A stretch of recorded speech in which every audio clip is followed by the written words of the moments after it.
ஆண்டவராக இயேசு கிறிஸ்துவினை நாம் மையப்படுவதாக இந்த காலை வேளையிலே உங்கள் யாவரையும் பார்ப்பதில் மிகுந்த சந்தோஷம். இந்த 1 கொரிந்தியர் 2:15 அப்போஸ்தலனாகிய பவுல் ரொம்ப அழகாக ஒரு வார்த்தையங்க மென்ஷன் பண்ணுறாரு பாருங்களேன். ஆவிக்குரியவன் எல்லாவற்றையும் ஆராய்ந்து நிதானிக்கிறான். எனக்கு இந்த வார்த்தை ரொம்ப பிடிச்சிருக்கு. ஆவிக்குரியவன் அப்படின்னா என்னங்க? ஆவிக்கேற்றவைகளை செய்கிறவன். ஆவிக்கேற்றவைகளை செய்கிறவன்னா கலாத்தியர் 5 ஆவியின் கனிகளை குறித்திருக்கு. அன்பு, சந்தோஷம், பொறுமை, நிச்சய அடக்கம், நற்குணம், தயவு, இதெல்லாம் கனிகள் உடையவன் ஆவிக்குரியவன். பொறுமை அவனுக்குள்ள இருக்கும். அப்போ ஆவிக்குரியவன் எல்லாத்தையும் நிதானித்து அறிகிறான். இப்போ நமக்குள்ள ஆவிக்குரியவர்களாக இருக்கிறோமா இல்லை மாம்சத்திற்குரியவர்களாக இருக்கிறோமா? மாம்சத்துக்குரியவனா என்ன?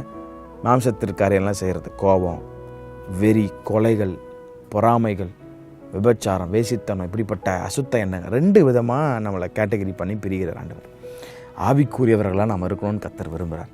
அப்போ ஆவிக்குரியவனுக்கு ஒரு குவாலிட்டி இருக்குது. எல்லாவற்றையும் நிதானித்து அவன் ரொம்ப அழகாக கேர்ஃபுல்லாக என்ன எப்படி நடக்குதுன்னு சொல்லி நிதானித்து அறிகிறான். மாம்சத்திற்குரிய எல்லாத்துலேயும் அவசரப்பட்டு லாஸை பார்க்குறான். இப்போ அந்த காலையில் ஆவியானவர்கிட்ட கேளுங்க, ஆவியானவரே நான் கனி உள்ள வாழ்க்கை வாழணும்ப்பா. ஒரு மரம் நடுறீங்க, அந்த மரத்தில் கனியே இல்லைன்னு வச்சுக்கோங்களேன், உங்களுக்கு என்ன தோணும்? வெட்டி போடவும் தோணும். அதே தான் தோட்டக்காரர் சொல்கிறார், என்னப்பா இது இன்னும் நிலத்தை கெடுக்குது, தோட்டத்திலேருந்து எடுத்து போட்டுருங்க.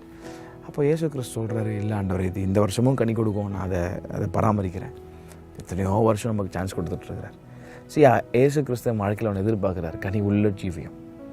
கனி உள்ள ஜீவியம் உடனே வராது. ஒரு கனி வர்றதுக்கு காலங்கள் எடுக்கும்.